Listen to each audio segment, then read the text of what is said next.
DAVOS in Winter by Robert Louis Stevenson. A mountain valley has, at the best, a certain prison-like effect on the imagination, but a mountain valley, an alpine winter, and an invalid's weakness make up among them a prison of the most effective kind. The roads indeed are cleared, and at least one footpath dodging up the hill, but to these the health-seeker is rigidly confined. There are for him no cross-cuts over the field, no following of streams, no unguided rambles in the woods.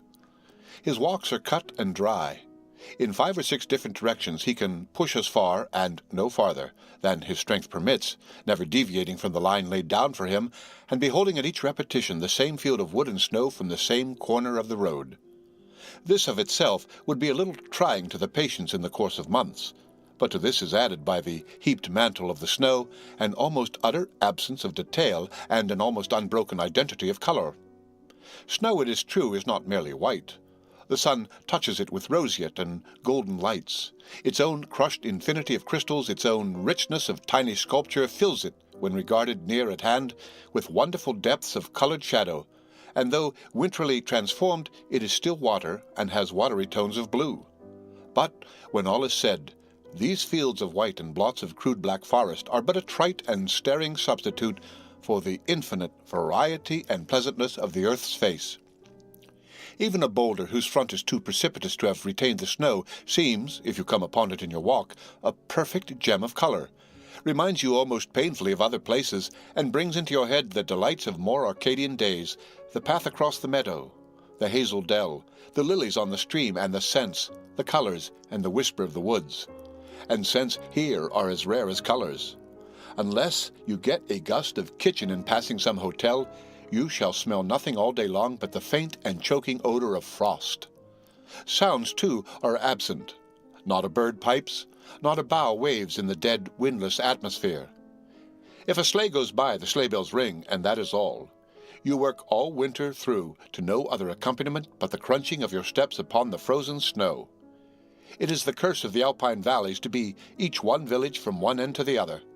Go where you please, houses will still be in sight before and behind you, and to the right and left. Climb as high as an invalid is able, and it is only to spy new habitations nested in the wood.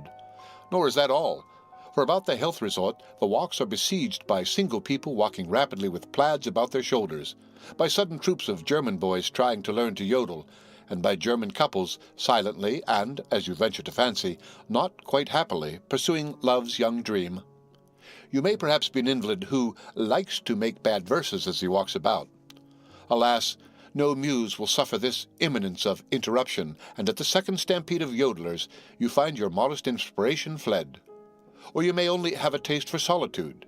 It may try your nerves to have someone always in front whom you are visibly overtaking, and someone always behind who is audibly overtaking you, to say nothing of a score or so who brush past you in an opposite direction. It may annoy you to take your walks and seats in public view. Alas, there is no help for it among the Alps. There are no recesses, as in Gorbio Valley by the oil mill, no sacred solitude of olive gardens on the Rocca-Bruna road, no nook upon St. Martin's Cape haunted by the voice of breakers, and fragrant with the threefold sweetness of the rosemary and the sea pines and the sea. For this publicity there is no cure, and no alleviation, but the storms of which you will complain so bitterly while they endure checker and by their contrast brighten the sameness of the fair weather scenes. When sun and storm contend together, when the thick clouds are broken up and pierced by arrows of golden daylight, there will be startling rearrangements and transfigurations of the mountain summits. A sun-dazzling spire of Alp hangs suspended in mid-sky among awful glooms and blackness. Or perhaps the edge of some great mountain shoulder will be designed in living gold, and appear for the duration of a glance bright like a constellation, and alone in the unapparent. You may think you know the figure of these hills, but when they are thus revealed, they belong no longer to the things of earth. Meteors we should rather call them, appearances of sun and air that endure but for a moment and return no more. Other variations are more lasting, as when, for instance, heavy and wet snow has fallen through some windless hours, and the thin, spiry mountain pine trees stand each stock still and loaded with a shining burthen. You may drive through a forest so disguised, the tongue-tied torrent struggling silently in the cleft of the ravine, and all still except the jingle of the sleigh bells, and you shall fancy yourself in some untrodden northern territory, Lapland, Labrador, or Alaska. Or possibly you arise very early in the morning, totter downstairs in a state of somnambulism, take the simulacrum of a meal by the glimmer of one lamp in the deserted coffee room, and find yourself by 7 o'clock outside in a belated moonlight and a freezing chill. The mail sleigh takes you up and carries you on, and you reach the top of the ascent in the first hour of the day.